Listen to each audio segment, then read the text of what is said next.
പിന്നെ ഈ കിടക്കുന്ന അത്ര വെടിപ്പുള്ളവനൊന്നുമല്ല. കാരണം എന്ന് വെച്ച് കഴിഞ്ഞാൽ സ്വന്തം സഹോദരനെയും സഹോദരിയെയും പോലെ കാണേണ്ട ഈ രണ്ട് വ്യക്തികളുടെയും ഉത്സിതം യവൻ ഒളിഞ്ഞ് നോക്കി ഈ കിളവന് മൊത്തം പറഞ്ഞു കൊടുക്കുന്നു. അത് കേട്ട് കിളവൻ അങ്ങ് സുഖിച്ചങ്ങിരിക്കുമെന്ന്.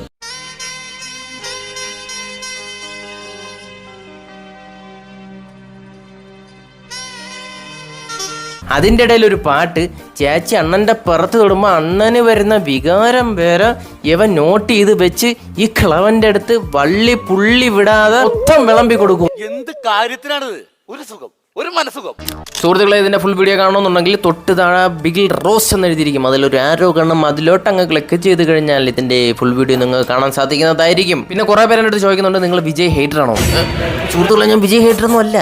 പിന്നെ എന്തിനാ നീ വിജയ് അണ്ണന്റെ വീഡിയോ മാത്രം ഇട്ടുകൊണ്ടിരിക്കുന്നത്? അതിനൊരു കാരണമുണ്ട് സുഹൃത്തുക്കളെ, അതിനൊരു കാരണമുണ്ട്. ഞാൻ പല നടന്മാരെയും വീഡിയോ ഇട്ടിട്ടുണ്ട്. തമിഴിലായാലും മലയാളത്തിലായാലും തെലുങ്കിലായാലും ഹിന്ദിയിലായാലും ഇഷ്ടം പോലെ വീഡിയോ ഇട്ടിട്ടുണ്ട്. പക്ഷെ വിജയ് അണ്ണന്റെ വീഡിയോ ഇടുമ്പോൾ ഭയങ്കര ഒരു പ്രത്യേകതയാണ്. അണ്ണന്റെ കുറെ വിഷവിത്തുകളായ പാണ ഫാൻസുകാരന്മാർ വന്ന് കമന്റിൽ തള്ളാക്കി, എന്തെന്തൊക്കെയും നിന്നെ വെളിയിൽ ഇറങ്ങുമ്പോൾ വെട്ടും, എന്നെ വീട്ടിൽ കയറി പണ്ണും, നിന്നെ അങ്ങ് വ്ളക്കും എന്നും പറഞ്ഞു ഒരുമാതിരത്തെ അവൻ്റെയൊക്കെ കുണച്ച കമൻറ്റുകൾ. പിന്നെ എനിക്ക് പറ്റുന്ന രീതിയിൽ തിരിച്ച് ഞാൻ കമൻ്റ് അയക്കാറുണ്ട്, അത് വേറെ കാര്യം. അപ്പോൾ അതാണ് എൻ്റെ പ്രചോദനം. യൗമാർ ഇതേ കണക്ക് ഇങ്ങനെ അവരാധം വിളിക്കുമ്പോൾ എനിക്കങ്ങ് പ്രചോദനം മുട്ടി ഞാൻ വീണ്ടും വീഡിയോ ഇട്ടുകൊണ്ടിരിക്കും. അതാണ് കാര്യം. പിന്നെ ഇവന്മാരെയൊന്നും പറഞ്ഞിട്ട് കാര്യമില്ല. ഒന്നാണെങ്കിൽ ഒലക്കൊക്കെ അടിച്ച് വളർത്താത്ത യവൻ്റെയൊക്കെ തള്ളേനേയും തന്തേനേയും പറഞ്ഞാൽ മതിയെന്ന്. അപ്പോൾ നീയൊക്കെ ഇനിയും അയക്കടാ, ഞാനും എൻ്റെ രീതിയിൽ ഞാൻ തിരിച്ചും കമൻറ്റ് അയക്കാം. ഇത് കണക്ക് പറ്റുന്ന രീതിയിൽ വിജയണ്ണൻ്റെ വീഡിയോ വീണ്ടും ചെയ്തുകൊണ്ടിരിക്കാം. ശരിയടാ, പോകണം.